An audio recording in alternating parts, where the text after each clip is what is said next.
Hi guys. So let's just talk about this for a little while. Let's talk about aliens. Although the word alien really just means not the speaker, it means something other. So you can think of them as extraterrestrials or space homies, as I like to call them. I'm just going to jump in because a lot of you guys who are on my YouTube have found me as a result of like my Burning Man video or spiritual videos. Some of you guys have found me from my ET stuff, but I haven't talked about it that much lately. So basically, here's the lowdown of it.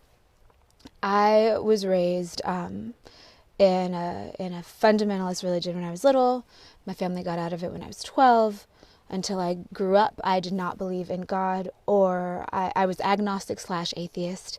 Then when I was 20 years old, about to graduate college, I had a spiritual awakening, thought I was going crazy, found out I was actually just a natural mystic. But the line, I will say, between schizophrenia and shamanism, natural shamanism, I'm not talking plant medicine, but when you just go there and naturally, which I think is just a brain chemical thing, it's a very thin line. Really, the only difference is how well you can then navigate in this world. Because we all see crazy things all the time. It's not about what you see or what you experience. Even if you look in the Diagnostic and Statistic Manual, the DSM in psychology, which is used to diagnose, I know this because I dropped out of school 3 months before getting my PhD in psychology. That's a whole other video. Anyways, but it says no matter what your symptoms are, the very last thing is, but if you can function in society, then you don't get diagnosed with a disorder. So I thought I had probably schizophrenia or multiple personality disorder. This was 13 years ago. And I found out that no, in fact, that wasn't true. I was just a natural shaman. And so then I spent the next few years figuring that out. I learned all about Celtic magic and Wiccan energies and dealing with weather, connecting with the earth, connecting with the cosmic spheres, being able to see into different dimensions, different timelines, being able to do spirit work, etc., etc., etc. 7 years after that, I was still pretty much in the closet spiritually, and I had an experience with extraterrestrials where I was on a road trip. And we drove under this huge, huge, intense spaceship. And I had mental contact, and I was terrified, and I've never been the same. Ooh, that was a nice sound effect. I don't know if you guys heard that. There was a big, epic bark. Yeah, there it is again. And then I really just dove in because I wanted to know what the heck that was. And then the truth started to come out. And this was when I was about 27 years old. That I had actually been a contactee my entire life. And the difference between an extraterrestrial contactee versus abductee is that an abductee is someone who feels victimized. And there's a lot of this going on. I'm not going to say it's not true because sometimes it is. Someone who just gets taken up and operated on or whatever and does not feel like they have a say in what's going on. Versus contactee is someone who feels like they have a say and feels like they have a relationship or friendship or somehow mutually beneficial situation so they don't feel victimized. And I'm a contactee. When I was a child, I had imaginary friends who were extraterrestrial. And I don't remember this until my parents reminded me of it and told me of experiences they had had with me when I was little. And it wasn't just an imaginary thing. My mother said that I would know things that there's no way I could logically know. And she would ask how I knew. And sometimes I just knew, but sometimes my friends had told me. And she asked me to draw a picture of them, and I did.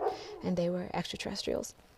And so really what I want to say here is, first off, if you're like, this girl is insane, and you don't believe a word I'm saying, okay, like I don't really care about convincing anyone of anything ever. If it's not your reality, that's fine. There are a million things on this planet and in these cosmos to be interested by. And extraterrestrials does not have to be your thing. But it is one of my things because I'm just in it. And so what I find to be the case is that there's a lot of fear-mongering in this world.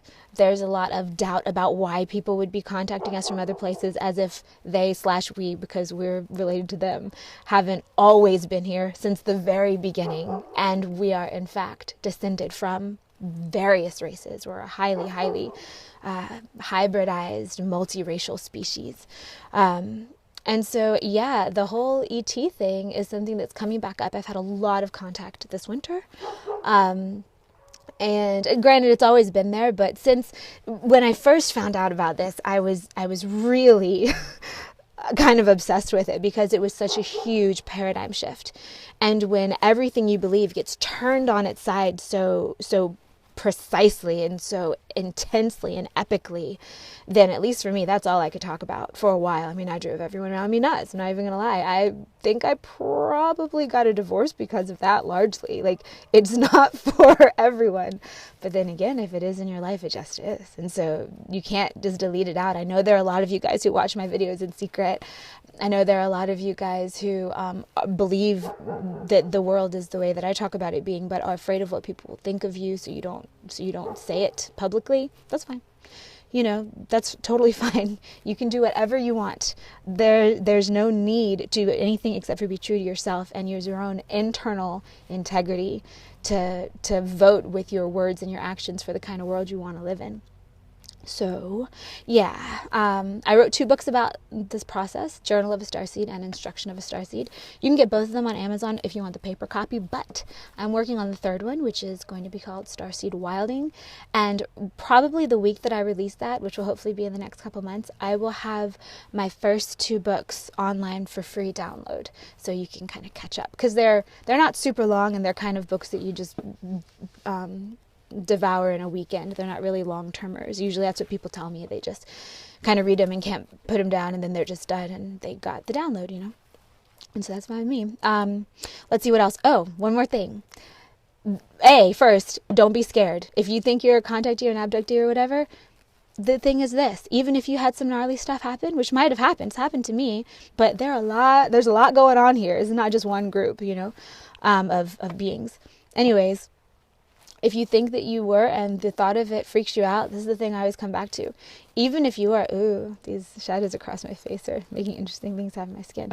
Even if you were, the next morning you still got up, you had your cereal or your smoothie or whatever it is, you went to work or went to school or whatever, and you're okay. You're okay. Like, you don't have to be afraid. This is your world. We co-manifest everything that happens here. And so let's be responsible about that in the way we talk about things and keep the empowerment spreading. And I mean, I know there are exceptions to this, but I really believe that, for instance, when I get taken and returned slightly different, like I'll find one of the things I've been finding lately is these little cuts or wounds on my body that then heal freakishly fast, which tells me that there's something's going on with my physical form. But when that happens to me, I always feel like I'm getting upgraded. I've learned over the years that means I'm going to get a tune-up. That means something cool is going to be happening, because I feel like we're on the same team. And I feel like many, many people, I think all of them, I know that's a big statement to make and that might make some people kind of upset, but it's what I believe to be true. All of us agree before we come into bodies to be part of these studies, because we are also them. We don't incarnate on Earth every time. We don't incarnate on Earth necessarily even most of the time. In fact, I dare say that incarnating on Earth is a very rare experience. We're more informed than we think. It's just part of the Earth experience that you have to be fully immersed. So you have to kind of forget what goes on out there. And there are some of us like me who don't forget, who can remember past lifetimes as if they were childhood memories. Many, many, many of them, more all the time. And that might seem like a nice thing when you look at the story of it, but actually it's made my life very difficult in some ways. It is extremely challenging to be this weird sometimes and not be able to hide it. Sometimes it's challenging to be able to feel everyone's everything. I know I've talked about that in other videos, but it's true. And I don't think it's a handicap or a bad thing. It's just a different way of navigating, like any sensitivity.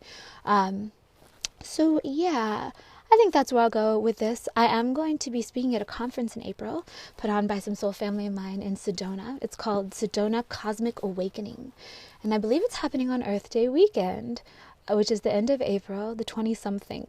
I'm not sure, but look it up, because I like conferences and I like being involved, and this is going to be really fun. So sending you guys lots of love. If you research extraterrestrial contact, there's every kind of everything on the internet, you guys. You will find the most beautiful stories and you will find the most terrifying stories. Don't believe everything you read. Feel it with your heart. And if you think what I'm saying is BS, then don't believe it. Toss it out. But if you know that it's true because you can feel it, then I'm glad to help. So yeah, I will be talking about this more, I think. Let's go back into ET land sometimes. I really have this hope, because generally when I experience them, they come multidimensionally, which means sometimes they have bodies, sometimes they don't. I've learned over the years how to navigate this. I didn't just start off knowing, but I would love for the physical version to put my physical version on that physical version ship and to like do vlogs from the ship and take you guys on tours and stuff like that. I've never been able to take my electronics with me when that's happened, nor have I been able to maintain the kind of lucidity in the earth world that I would need to navigate them. But life is long. It could happen. And just so you know, that's what my weird self wants eventually, because I do feel like we are in this huge society, and just because we can't get off of Earth doesn't mean other stuff can't get here. Humans, we're babies. We just started evolving. So let's keep growing and not assume we know everything, because I know that I for sure don't. Okay, so you guys, lots of love. Happy 2017. I'll see you again very soon.